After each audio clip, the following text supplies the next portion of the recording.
All right, guys, so I'm about to shoot a video of the Blackstone doing breakfast on it, just so you guys can see. I've kind of warmed it up, so let me go over kind of what I do every time I use the Blackstone. Every time I put it away, I oil it, oil it, oil it, oil it. That's all I can tell you. If you want to keep your Blackstone nice on the top, it is cast iron, especially if you're keeping it outside. Even if you got a cover on it, you want to oil, oil, oil, just like a fine weapon. Like if you have a nice rifle or something like that, you want to keep oil on it, you want to clean it with oil. I clean mine with oil unless I absolutely have to use water on it. So you can see it's heated up, and honestly, if you oil it down before you put it away, it helps with the seasoning too. So here's what temperatures I use. I put it right on the second line, like low medium on the left too. And then I put those ones on the top line of the medium right there. That's what I line it up with right there. So what I do, I have different temperatures for different cooks, right? So over here, I'm gonna cook my eggs and my pancakes because those are lower heat. In the middle, because the middle will heat up nice, even though this one's a little bit lower, the middle heats up pretty nice. I'm gonna cook my bacon here. And then over here, I'm gonna cook my hash browns because they require the most heat. So something else I really like to do is once my bacon's done, I take my hash browns and I push them over my bacon grease to give them a little extra flavor. So that's just a tip for you.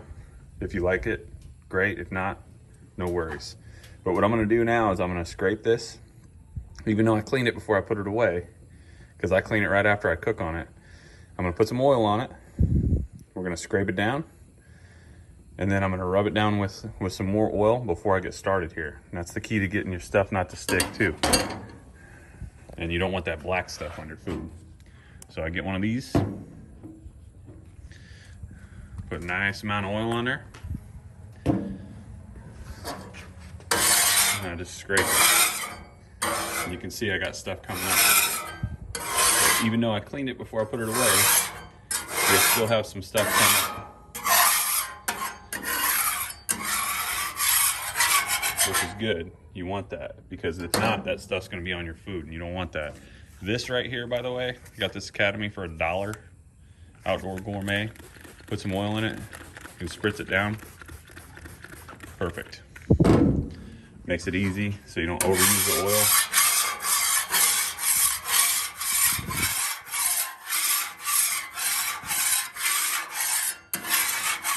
But you can see I got stuff coming up.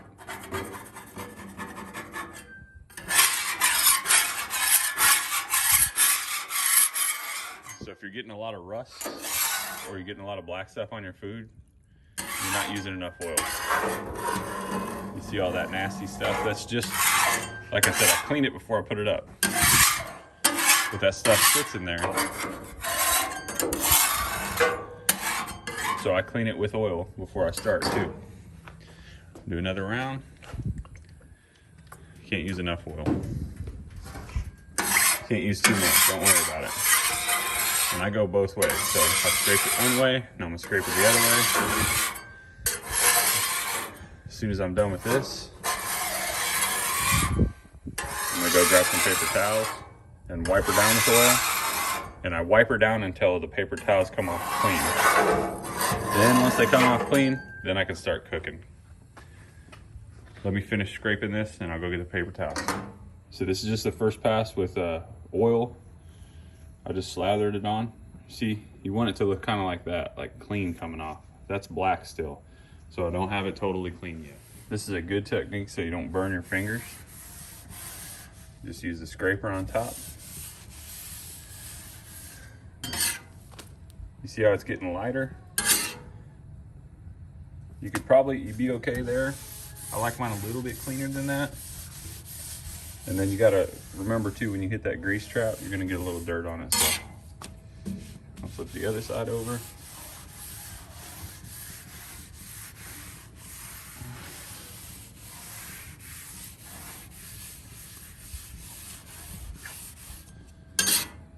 See, that's much lighter than the first pass though. And that's even better. So that's about perfect right there. What we're gonna do. Now, we're just gonna start throwing our food on here. It's nice and warm. I know this is a pain, but the more you spend prepping, and cleaning, the better your food's gonna taste. So you can see on the Blackstone, I got the hash browns and the bacon. I'm about to throw the pancakes on over here. I always cook the eggs last because they don't take very long. But it's cooking really good on that medium temperature. You don't need a high temp on that. I actually turned it down a little bit. Now, weather permitting, I will say that, because the colder it is, you're gonna have to adjust your temperatures a little bit because it will get affected, and also wind as well. But that's cooking really good. I do got a press here, so when I flip the bacon to make it flat, I'm gonna put it on top. You can see too on these hash browns,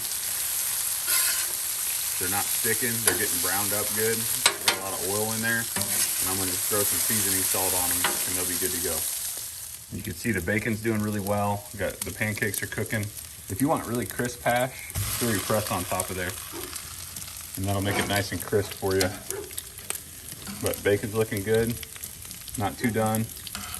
Like I said, don't leave the press on there too long. You're gonna have pieces though.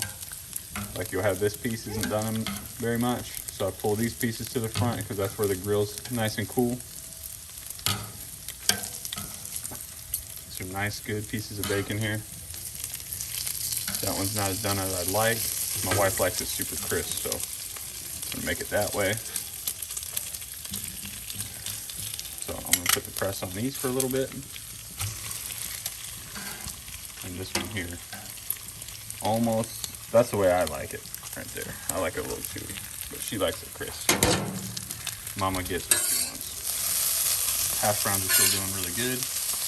Pancakes are about ready to flip. So I use a big old pancake flipper. Nice kit I got off Amazon, not bad. Also got this ring here. So you can make the pancakes, that's a Cuisinart ring. And then once the pancakes are done, I pull those. Usually some stuff's still cooking.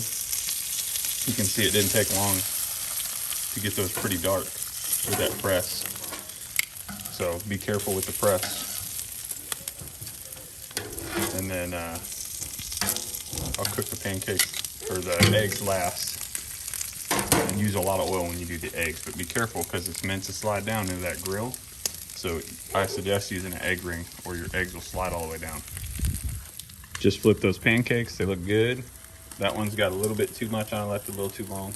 About to pull that last strip of bacon off there.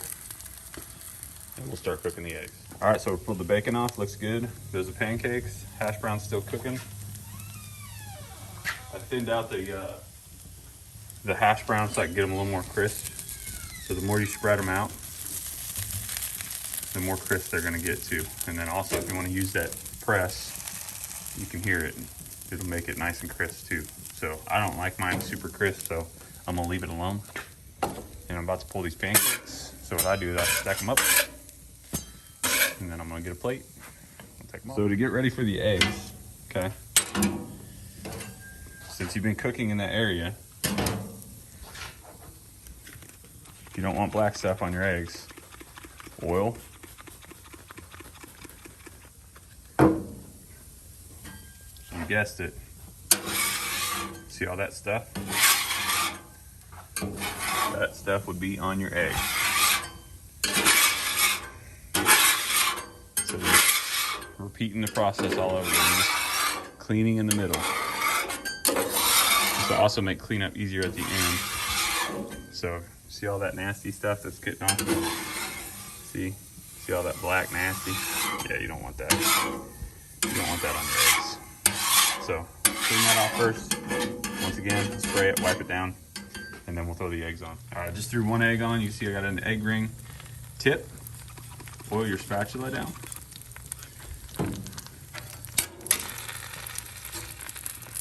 That's gonna help you flip it. So it'll help it slide underneath.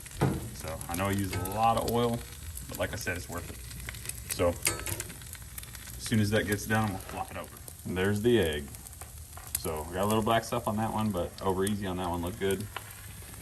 You can see the hash is getting really nice and crisp. So we got a couple more eggs to cook, and then we'll be done. There you have it, guys. Bacon, pancakes, eggs, hash browns. Does it look good, sis? Yeah. Awesome. You can tell they already started digging into it. They couldn't wait, but that's okay.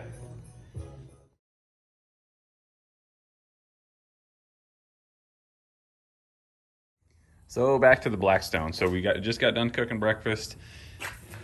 I'm gonna take these off. I love this magnetic that I got there, so I can just put my tools right there. I'm gonna do just like I did before. I'm gonna put a bunch of oil on it, and I'm gonna let that cook for a second, because you see it's starting to simmer right there. It's a little boil up. I mean, some of that's the food, but stuff that's stuck in your grill will start to come up too.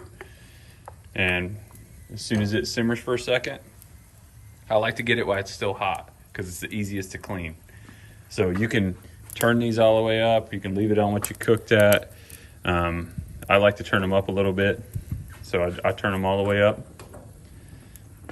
because once again, I'm not using my hand to wipe it down. I use this. I put the paper towel in there and then go across. But we're just gonna scrape it while it's warm. And you see a lot of that oil coming off is super clean. But that's what you want. You want some good, clean grill. So if you get it while it's hot. And this saves too, because I've seen a lot of guys, they do it like they wait a while, they go eat. I don't care. I'm gonna let my kids dig in before. This only takes me about 5 to 10 minutes. So by the time I go in there, the food's pretty much at a good temperature to eat anyway. So I don't really care. I know a lot of guys, like I said, like to eat right away, and then they come back to this. If that's the case, because I've done that before too, heat it up, let the oil sit while you're eating real quick, and then come back out and finish. Obviously, I know that if you're entertaining, you're probably not going to be able to do it this way. But this is just the best way I found to keep the griddle top nice, and also keep it nice and seasoned without stuff sticking to it, is just to keep oiling it. So I'm going to throw some more oil on there, and now I'm going to start with the paper towels. So I just use these, and then I just take 3 of them, because they're the little section paper towels. I fold them up together, and then I'm going to wipe it down until the oil comes off clean. And then I'm going to shut the grill off and I'm done. And then after it cools down, I'm going to come back, put one more coat on, and then I'll put the hood down, put the cover on, we're good. All right, guys.